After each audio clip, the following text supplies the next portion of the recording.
বাবা চালিয়েছিল, স্বামী চালিয়েছিল, চাচা চালিয়েছিল, বউ চালিয়েছে, ভাবি চালিয়েছে। এটাই আল্লাহর ধরা। এটা কার ধরা? এই জন্য জমিনের মালিক যিনি, উনি যদি ধরে বাপ বলার কিন্তু সময় পাবেন না।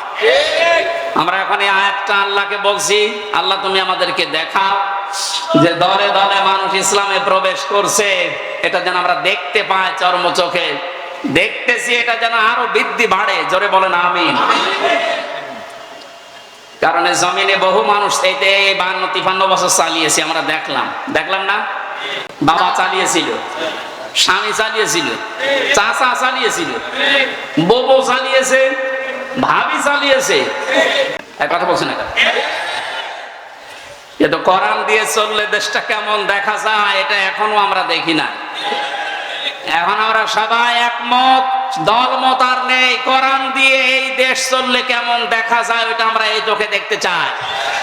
কারা কারা দেখতে রাজি আছেন দেখি? লিল্লাহি তাকবীর।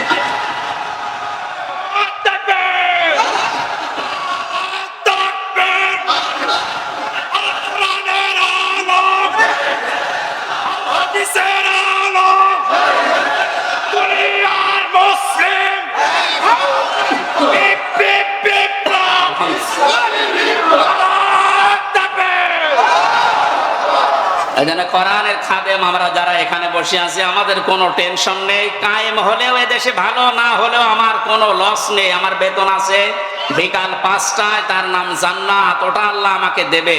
কারণ বিকাল 5টা পর্যন্ত জমিটা একটু দেখে শুনে রাখতে পারলে উনি যেমন বেতন দেবে, আল্লাহ আমাদেরকে জমিনে কাজ করার জন্য বেতন দিতে পারে না? ওই বেতন পাওয়ার আশায় আছে। কিয়ামতের ভয়াবহতার কথা আজকের তেলাওয়াতকৃত আয়াতগুলোতে ছিল। যেটা আমরা বলেছিলাম 1 ঘন্টা, এই জন্য খুব তাড়াতাড়ি করছি, সামারাইজ করছি। আল্লাহ রাব্বুল আলামিন সূরা হাক্কাত 52টা আয়াত দিয়েছেন। কিয়ামতের যে ভয়াবহ দৃশ্য, এগুলো আল্লাহ তুলে ধরেছেন প্রথম থেকে। পুরাটা তাফসীর করতে গেলে অনেক সময় লাগবে। সামনে আরো 2টা মাহফিলে এলাকায় আছে, আমরা ওখানে ধারাবাহিকভাবে বলবো ইনশাআল্লাহ। আজকে খুব কম সময় নিচ্ছি। হাক্কাতের 19 থেকে শুরু করে যতটুকু পারা যায়। আল্লাহ রাব্বুল আলামিন বলেন, ফাআম্মা মান উতিয়া কিতাবাহু বিয়ামিনিহি ফায়াকুলু হাউমুকরাউ কিতাবিয়া। কিছু তথ্য আছে নতুন, আলেমরা যারা, জ্ঞানী মানুষ যারা, ভালো করে শুনবেন। আল্লাহ পাক বলেন, কিয়ামতের কঠিন ময়দানে যেদিন বিচার শুরু হবে, ফাকাইফা তাত্তাকুনা ইন কাফারতুম ইয়াওমা ইয়াজআলুল ওয়িলদানা শিবা। এত কঠিন ভয়ঙ্কর সালসালা অবস্থা তৈরি করব, যুবক মানুষ বুড়ো হয়ে যাবে। ও বাংলার মুসলমানেরা, 8টা বছর যে লোকটা আয়না ঘরে ছিল, আজকে দেখতে পেলাম। এই যে ব্যারিস্টার আরমান, যুবক বয়সের যে ছবি, 8 বছরে তার অবস্থান কোথায় গিয়ে দাঁড়িয়েছে আপনি তাকান। তা তো 8টা বছর জুলুমের স্টিম রোলার চলার কারণে তার অবস্থা এখন এই। অথচ আল্লাহ জানিয়েছেন কিয়ামতে এমন ভয়াবহ অবস্থা তৈরি করব, দৃশ্য দেখেই মানুষ সঙ্গে সঙ্গে, যুবক মানুষ বুড়ো হয়ে যাবে। ওনার বুড়ো হতে সময় লেগেছে 8 বছর, কিয়ামতে আমার বুড়ো হতে সময় লাগবে কয়দিন? মুহূর্তের ভেতরে, চোখের পলক পড়তে বুড়ো হয়ে যাবে মানুষ, যুবক মানুষ। কি অবস্থা হবে এবার ভাবেন।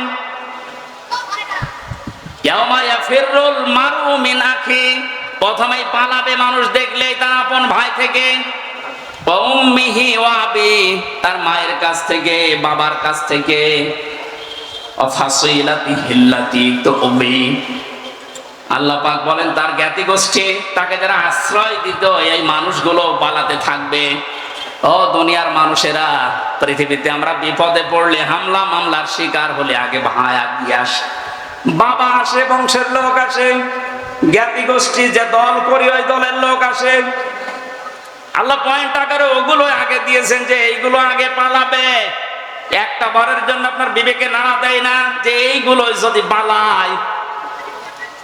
যারা ধোঁকা দিয়ে অনেককে 15 বছর বোকা বানিয়ে রেখেছিল, পীরের নামে হাজার হাজার লক্ষ লক্ষ ভণ্ড বেরিয়ে, যে কোনো চিন্তা নেই আমরা আছি, ওরা আগে পালাবে।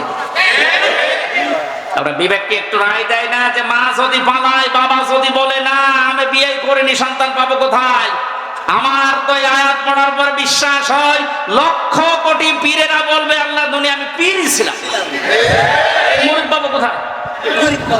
এই জন্য কোন ভণ্ডের উপরে আশা আকাঙ্ক্ষা ভরসা না করে নিজের কাজের দিকে ভরসা করেন। আল্লাহ বলেন তোকে পড়তে দেব, পড়, ধরে আমল নামাটা পড়। ফায়াকুলু হাউ মাকরাউ কিতাবিয়া ইন্নী যানানতু আন্নী মুলাকিন হিসাবিয়া। কিতাবটা হাতে নিয়ে পড়তে আরম্ভ করবে আর বলবে অবশ্যই আমি এটা বিশ্বাস করে চলতাম যে আমাকে একদিন আল্লাহর দরবারে এভাবে হিসাব দেওয়া লাগবে। শুধু এই আয়াতটাই মানুষের জীবন পরিবর্তন করে দিতে পারে। কষ্ট হচ্ছে আপনাদের?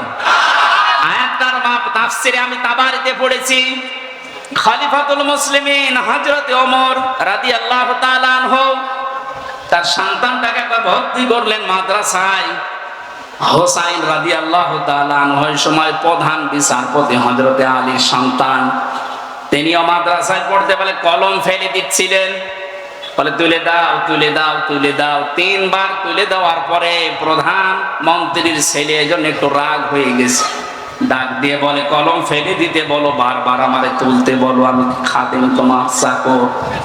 হযরত হোসাইন বলে ফেলেছেন তুমি শুধু চাকর না, তুমি চাকরের বাচ্চা, খাদেমের বাচ্চা। খাদেম বাড়িতে যে আব্বাকে বলছে আব্বা আমি আর পড়বো না, কেন? আমাকে গালি দিয়েছে, ছোট করেছে আমার বন্ধুদের মাঝে, তুমি বিচার করো হোসাইনের। আজকে না জমার দিন বিচার হবে। খুতবা দিচ্ছিলেন হযরত ওমর, ডাক দিয়ে বললেন হোসাইন এখানে আসো, বলে হ্যাঁ সামনে আসো। তুমি আমার সন্তানকে গালি দিয়েছো, খাদেমের বাচ্চা, খাদেম বলে অপমান করেছো। হযরতে হোসাইন বললেন হ্যাঁ আমি বলেছি। তিনি বলেন কেন বললেন? হযরতে হোসাইন ওখান থেকে দাঁড়িয়ে বলে খলিফা বুকে হাত দিয়ে বলেন তো আপনি কি আমার নানার খাদেম ছিলেন না? হযরত ওমরের কথা বন্ধ হয়ে গেছে, চোখের পানি ফেলে বলে আমি তো খাদেম ছিলাম, এভাবে তো ভাবি নাই। আমি যে খাদেম ছিলাম এটা তো আমি তো জানি। তুমি কি লিখে দিতে পারবে যে আমি নবীর খাদেম ছিলাম? তোমার নানার কাগজ নিয়ে আসেন। খেজুর পাতা নিয়ে এসেছে, লিখে দিলেন এই ওমর আমার নানার খাদেম ছিল, আমি দেখেছি, এতে হোসাইন ইবনে আলী সই করে দিলাম। কাগজটা হাতে নিয়ে হযরত ওমর বলে নবীর সাহাবীরা বিচার হয়ে গেছে। ছোট মানুষ আব্দুল্লাহ ও তো বোঝে না, বলে কি বিচার করলে বাবা? তুমি তো এখনো মারধর শুরু করনি। হযরত ওমর বলে সন্তান যে বিচার করেছে এটা দুনিয়া না, মরণের পরও কাজে লাগবে।